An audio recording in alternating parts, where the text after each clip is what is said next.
This video is sponsored by SimpliSafe Home Security, the same security system that I have in my shop. For more information, visit simplisafe.com/jbates.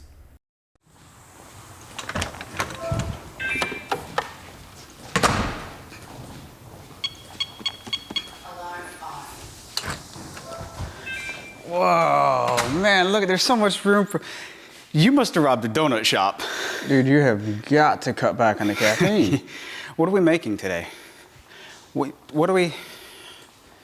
All right, so today's objective is to get an assembly table built. Now, I have a design that I've been tinkering with for a long time, a stationary assembly table that will have a lot of storage in it for screws and hardware and miscellaneous stuff like that. But basically, a nice 4-foot by 8-foot stationary assembly table.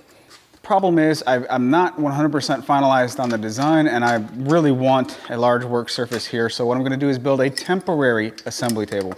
One that I can use immediately, one that I can knock out in just a few hours, but also once I get to the point where I finalize my final assembly table design, I can repurpose this particular assembly table throughout the shop or portable, take it with me where I go. So for that, I'm going to make, I guess, modified Ron Polk workstation or workbench number 2. Basically very, very similar to his, except making it a little bit more suited towards my temporary needs.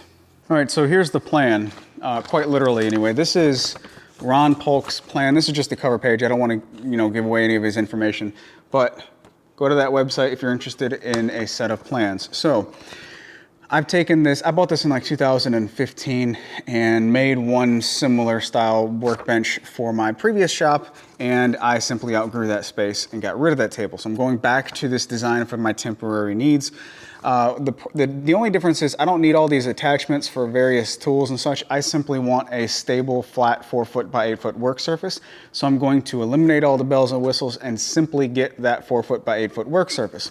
So what I've done is just, like I said, simplified it. Now, on his design, he has an individual sawhorse on one side and an individual sawhorse on the other side. And mine, slightly modified, basically his design, I'm making 2 sawhorses for coordination for each side.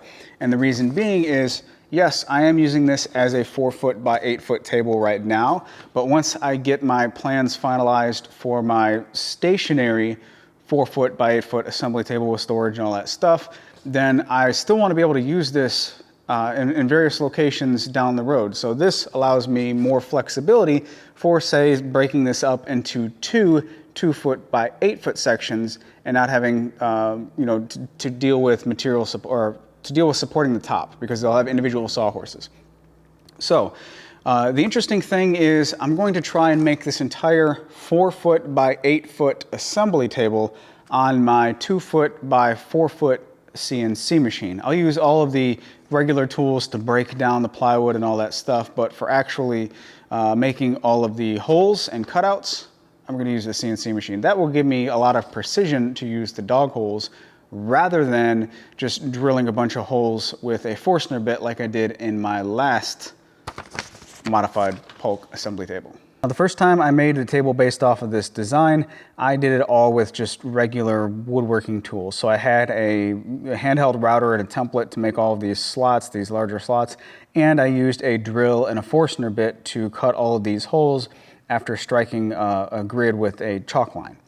Now, that worked just fine, but I want to have some CNC precision on the top, and that's the reason why I'm using the CNC machine. I want to be able to put dogs in various locations so that I can line stuff up at perfect 90-degree angles of one another. So it's not necessary to have a CNC machine, but I'm going to use it in this case. Now, as far as making this top line up with this top, it can be done very easily if you maintain the appropriate reference point. So let me draw a little piece of plywood here as an example. So we have a piece of plywood that has no square corner, so it's more of a parallelogram than it is a piece of, a square piece of plywood, right? And we cut it right down the middle to put it on the CNC machine, and let's just say we use this outside corner over here and this outside corner over here as our X and Y 0 points on the CNC machine. Well, these corners may not be square at all, but the CNC machine will cut square so long as I program all these holes to be perfectly square. So what it's going to do, let's just say we're going to go down the equal amount over here, right? And this distance is the exact same because we're cutting the same program. And then from here, it cuts a grid pattern at a perfect 90 degrees in all directions, right? So it cuts these holes in a perfect grid pattern. Well, it's going to do the same thing over here. It doesn't matter what this angle is over here. It's going to cut in a perfect 90-degree angle as far as the grid pattern, right? So that means these 3 holes on top do not line up with this other side, or however many it is, because we're referencing off of non-square corners that are opposite of one another. If we do this exact same setup here, so this piece of plywood is a parallelogram, we cut it right down the middle, and I'm exaggerating these angles. Obviously, you're not going to buy a piece of plywood that's that out of square. But if we, instead of using these outside corners, use this cut corner, so these cut corners share the exact same point on this piece of plywood, theoretically, right? So we use these 2 corners as our X and Y 0 point. It's going to come down the exact same amount, and it's referencing off of this same edge for the Y direction. Then once the grid of holes starts, it'll be off of the exact same location, and these holes, all of these holes will not be square to the outside corners of the table. That's fine, but because we use that same shared point as our origin, these 3 holes should be in line with these 3 holes, and so forth with the rest of them. So just by using the correct corner on the CNC machine, we can greatly increase the odds of having these holes precisely lined up with these holes, even though they're going to be on 2 separate pieces. Knowing which corner of the material to reference off of for my X and Y 0 point, or the origin of the cut, is only half the battle. Now I need to make sure that each one of the pieces is loaded in the exact same location every single time. So you can see I have a grid pattern cut into the wasteboard of the CNC machine, and this does a really good job of letting me know the limits of the machine. So right here I have a 0, 0 point for my X and Y. And of course I've got 3 more corners for the limits of the machine. So the back left corner is where I'm going to be referencing off of everything, because the material is going to be sticking out further, 4 feet further I should say, on the front of the machine. So I can line it up perfectly, or as close as I can, with that intersection that's scratched into the wasteboard, but I'm only going to be as precise as my eyes and hands can work together, right? I want to be even more precise than that, and that is going to be accomplished with stop blocks. So this stop block was extended further into the area over here, and then the machine was used to cut it back at an X value of 0. So it's a cut line on the Y axis, but the X value is 0. I have 1 stop block here, 1 more in line all the way at the back, and then I have 1 more turned 90 degrees and again cut off to give me a stop as far as the limit of the machine in the positive Y value. Now, as long as I take that same reference corner and put it in the back left corner, I can line up my cut line on the stop blocks this way and then slide it all the way back until it's the stop block that way. Then I know that reference corner that I need is in the exact same location every single time. But this is a 2 foot by 4 foot cutting capacity, and I have an 8 foot long board. So what I'm going to do, or panel I should say, I'm going to line it up like so, cut all of my holes, and then I need to flip it. So if I spin it around like this, then I have the cut line on the opposite side, and I'm referencing off of the outside edge now. I don't want to do that. So basically, we're going to start with the cut line here, cutting on, I guess this would be the top, and then flip it end for end. The same cut line is referencing off the stop blocks, and then I guess I'm going to be cutting on the bottom side, but none of that matters because it's all going to be referencing off of the corners of that same initial cut. This entire build will be made from a few sheets of 3/4 inch plywood, and all of it needs to be broken down at the table saw. Ron's plan calls for 1/2 inch thick material, but I've got more 3/4 inch on hand, so that's the route I'm taking.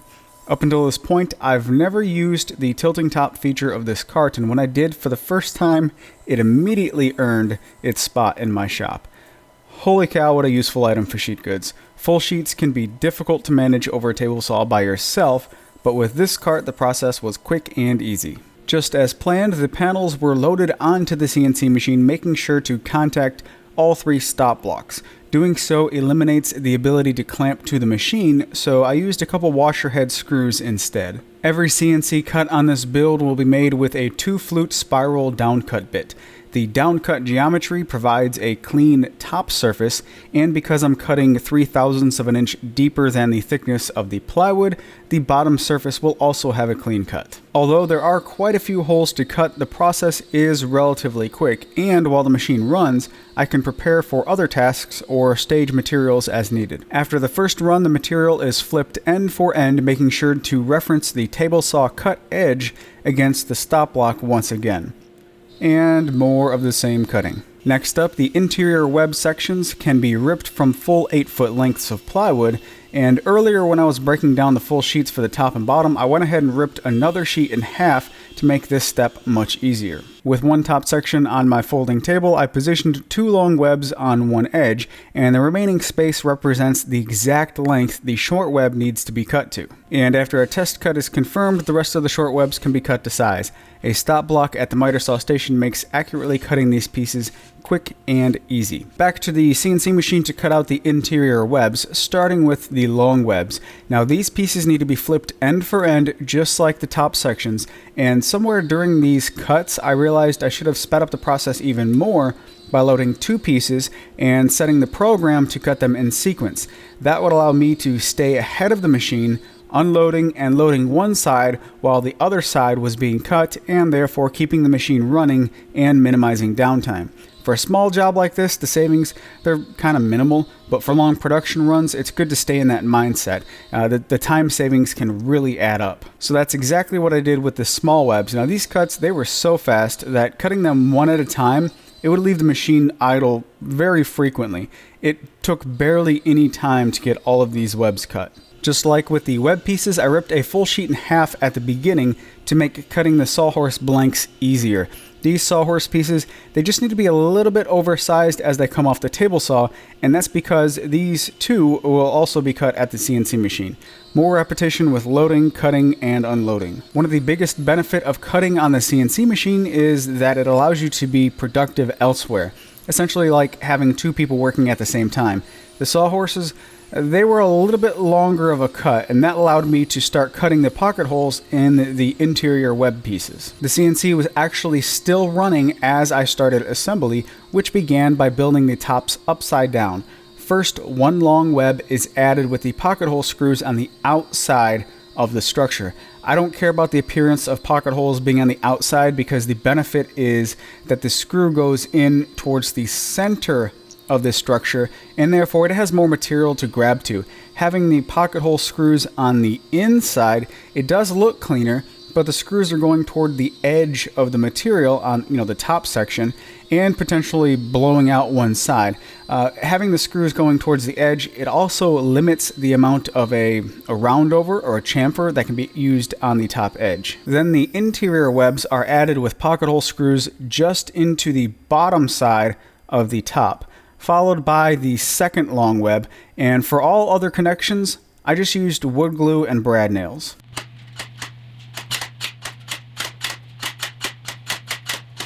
I wanted to hold off on the bottom panel until the sawhorses were built, so I set the first top aside and started on the second. Before assembling the sawhorses, I wanted to add a roundover, so while I do that repetitive mundane task, let me briefly talk about SimpliSafe Home Security, which is the sponsor of this video.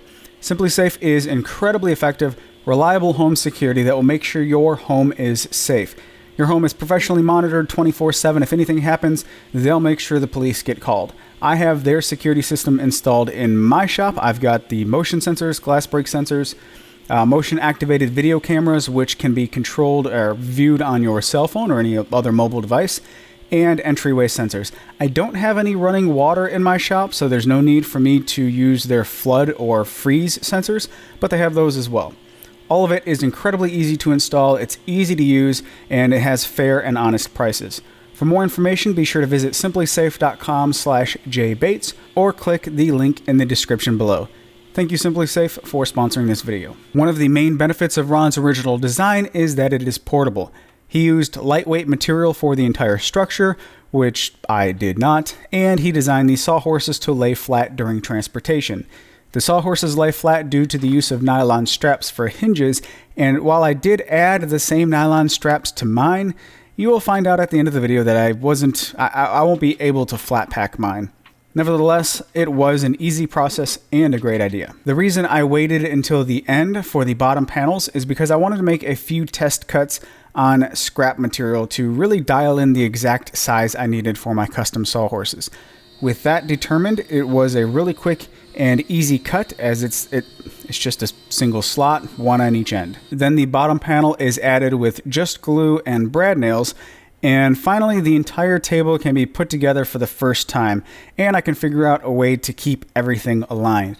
Ron's original design uses one sawhorse per end, and that was one of the features that aligns the sides. I decided to go with dominoes not only to help keep the top surfaces flat in relation to one another, but also to keep the ends of the tops lined up. Then the dominoes are added. No glue on these, as I don't think it will be necessary when I get to the point of using this as, separate tables in the future. I used the tightest setting on the domino, so I wasn't able to just push the top sections together, but a quick clamp brought the pieces together easily. To keep the tops locked together and prevent them from separating during use, I added one cheap toggle clamp per side. Just like my last table like this, I added a small chamfer all the way around to prevent the plywood from chipping if something bumps against the edge. I also added a chamfer to all of the holes, and that process it's a bit mind-numbing, but luckily it doesn't take that long. It's actually a few days after I completed this table, and later that day I took these tabletops outside and I sprayed a couple coats of water-based polyurethane on the top. Not so much to protect the top from, say, stain spills or something like that, or protect it from getting dirty. I don't really care about that. The biggest thing that I want to prevent is glue from sticking to it as you glue something up. So the last table that I had that was just like this, I had water-based polyurethane on the top. Once the glue dries, you just hit it with a putty knife and it just pops right off. So that's the purpose for the water-based polyurethane.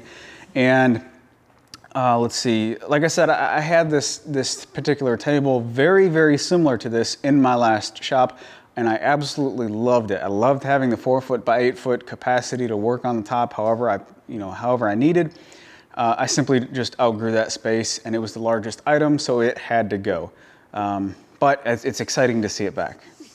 So a couple things. Number one, before I get into the dog holes, I want to touch base on the sawhorses. So I was getting a little bit of racking with my sawhorses. If I bumped the sides, the whole table would kind of lift and tilt and shift.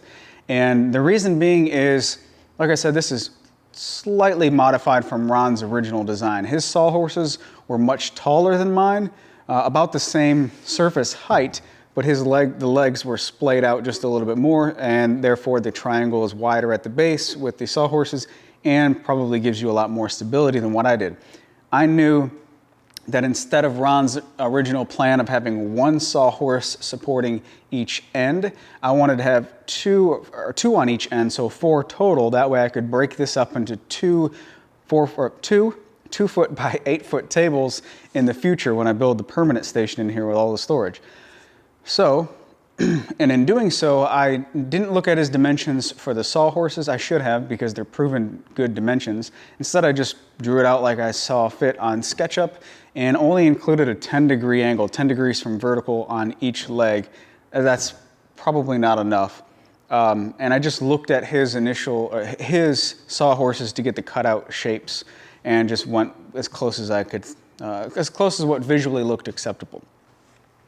So therefore, the base of my sawhorses are too close together in comparison to his, and I was getting a little bit of rocking. So the solution to that is I just took the cutouts from the middle of the sawhorses and positioned them on the side of the sawhorses with the wide face or the long face on top and screwed them right to the sawhorses. So that, yes, means I can't flat pack these sawhorses, which really isn't a concern because I'm not a on-the-go contractor doing work on site and have to continuously break this down. So having these not flat pack is not that big of a deal to me. But also more importantly than that, it does drastically increase the stability of my poorly designed sawhorse angles. So it looks a little different, but it works. Don't really care how it looks as long as it does work. So now it's nice and stable and very little wiggle at all. There's actually less wiggle with these sawhorses than there was in my previous table of this design where I had a mobile base with locking casters. Those locking casters actually wiggled more so than this one does now. So it was overall a big learning experience to be able to tinker around with the big design on the smaller CNC machine. So that was pretty cool. Speaking of the CNC machine, a lot of people on social media have asked building the first one with nothing but just regular tools in the shop versus building the second one with the CNC machine, which one was faster? I don't remember much about building the first one as far as the time that it took, so I can't necessarily speak for how long that took, but with the CNC machine it still took me 2 half days of work here in the shop, so you could knock it out in a weekend. I still think you can knock the original one out in a weekend with just regular tools in your shop. So there's that. The dog holes. So I made a video in the last shop about modifying some clamps. I actually cut some and welded them together so that you could fit some clamps down into these holes and clamp to the top surface. It all sounds great to be able to do so, but I don't even think I ever used those as they were intended after making that video. Instead, all I want to accomplish with this table is stopping material from moving in one, possibly two directions. And that can be done with just a bunch of dogs. In my last table like this, I used just a regular 3/4 inch dowels, and I just cut a bunch of small sections and stuffed them into the table all the way around. So you just stick a dowel in there and that was fine. I have a bunch of these little 3/4 inch dogs that I've acquired here and there, and these actually work really great, but they've got a little plastic foot on, or a little foot on one side, and I think that foot is to prevent the whole dog from tipping over with lateral force and therefore causing the hole to be oblong. So I think I'm going to stick with these instead of the dowels, and they just slide into place. So let's just say you have a really long board or something that you want to, for example, put biscuits in the end for a glue up, right? So you just put a couple dogs in the table and that'll stop your workpiece from sliding away from you as you use the biscuit joiner or the domino or whatever you're using. And if for getting tongue-tied, if you want to stop it in two directions, then you just put another one in say the side, and then you stop it in both directions. And that's really what I missed the most about having this particular style table that I had in my last shop. So that can be accomplished very easily. The last thing, which is kind of like the icing on the cake, a little bit of a bonus here, is because I used the CNC machine, I wanted to get precise holes for 90-degree layouts so that I could use like a track saw to cut a wide panel at a perfect 90 degrees. And I think I've accomplished that. So the weakest link here as far as getting these holes to line up with those holes on the other side of this panel is getting them clamped together, getting the tables positioned so that they are perfectly in line with one another. I did put some toggle clamps on one on either side so that I can line the table up with the edges as far as this top piece of plywood and clamp it in place. And that should be pretty darn good as it is, but I wanted a little bit more, I guess, repeatability if I was to break this down and put it back together, which I probably won't break this down until I replace it. And to accomplish that, I just used a bunch of dominoes to connect the two panels together. And I cut them all in their tightest setting, so they should really resist the two tops from shifting in this direction. Therefore, I've got a dog in the furthest hole over here, the furthest hole over there, and then just one in the middle right here. And with just finger pressure up against this precision straight edge, I cannot get a, what is this? This is a feeler gauge at 11 thousandths of an inch. There's a small, tiny gap there. The 10 will fit, but the 11 won't fit. So let's just call it a precision of 11 thousandths of an inch over a 42 or 40 inch span here. I'm gonna say that's pretty darn cool. So if I ever get around to using a track saw at 90 degrees, I should be set up to do so. I think that's it for this project. So thank you to SimpliSafe once again for sponsoring this video. Go to simplysafe.com/jbates to learn more about their simplysafe.com/jbates to learn more about their home security solutions. SimpliSafe Home Security, I can't say that. Home Security Solutions. The link's down below, click it and learn more. My Instagram, if you follow me over there, that's where I publish a lot of stuff, casual behind the scenes type stuff. If you want to stay up to date with everything that I publish though, go to my website, sign up for my email newsletter. That's it for this one. You guys take care, have a great day, and I'll talk to you in the next video.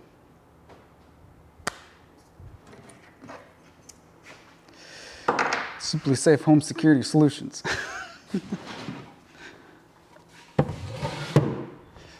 Oh boy.